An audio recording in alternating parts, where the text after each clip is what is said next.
I think what a lot of people don't know about Panda is that we're a family business. And I think the unique role that Panda plays is that we were the first taste of Chinese food for many in the US. What I say about Panda is we are the largest mom and pop Chinese restaurant in the world. And our cause has everything to do with being American Chinese and everything to do with creating opportunities for people.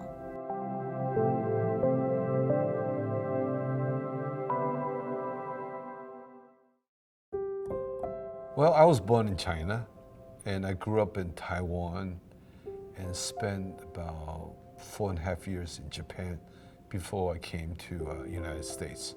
I was born in Burma, raised in Hong Kong, and came over here for college education. My husband, after graduate, he came over to California to open a restaurant with his father. So Panda Inn was built in 1973. When we first started the restaurant business, I thought it would be a lot easier to make money. Oh no, it wasn't like that. The first month, we did like $12,000. That was like $400 a day. You know, I used to make a couple $100 just as a waiter. My father was front of the house and greeting guests. My grandfather was back of the house and he was making food for the guests. My mom, who was already an electrical engineer, would come and be a hostess on the weekend. And there was my grandmother and my uncles and my aunties, and they'd all come together to really support this family business. So in terms of growing up as part of this Panda business, what I knew about business was that business was going to be about family. Because of Panda Inn, we got invited by the developer of Glendale Galleria to go and open a restaurant in the mall. And that is when I really start to look at the possibilities. Because mall is actually a new thing at that moment in time. We do our very best how to provide the food that we have. We really have to focus on great food, great service, and great ambience. I took what we served from Panda Inn and simplified it and made it work at the Panda Express. I remember when we started, we had the longest line, I would say longer than most other restaurants. I find that, oh wow, this is quite good. And it was easier to do. And I went all over the place to open restaurants. My parents have done this incredible job. They came to the US with nothing and they were able to build a business that's now a household name. But when it comes to the second generation, what does that mean? What does it mean to honor the legacy, the foundation that they've built, but also what does stewardship look like for the second generation?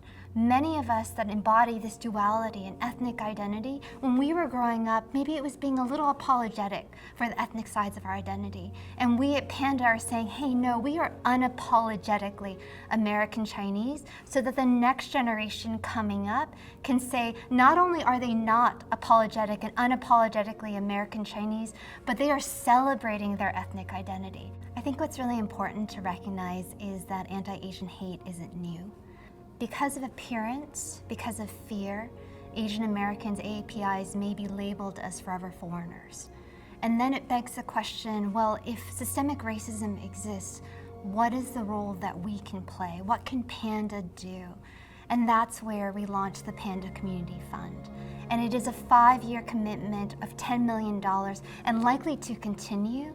But really what it is looking into our communities, identifying those local and those national programs, the people that are already doing fantastic work to help the victims of racism and violence, to help those that are already amplifying and educating people about the beauty and diversity of the US and supporting them in their work. American dream is really defined by individual differently.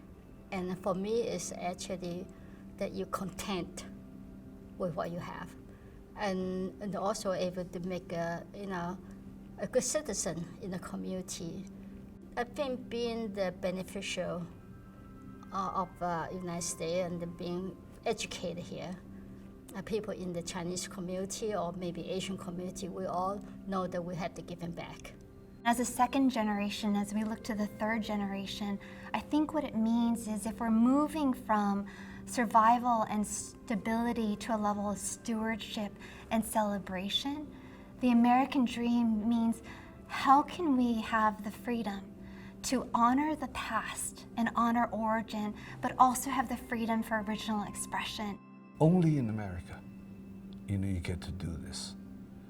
And also, I think I'm very proud that we did it right. We work with our people, we took good care of our people. We make sure that in our ability that they grew. Our job really is to continue to figure out ways that our people can prosper. How do we pay them more? How do we make the work easier and more functional? And how do we get people to come back frequently over and over again? So do every little thing, do them exceptionally well. It really is about modeling. We don't manage people. We lead them. We lead them by setting an example. This is how you could do like I have done. When our people grow, our business grows.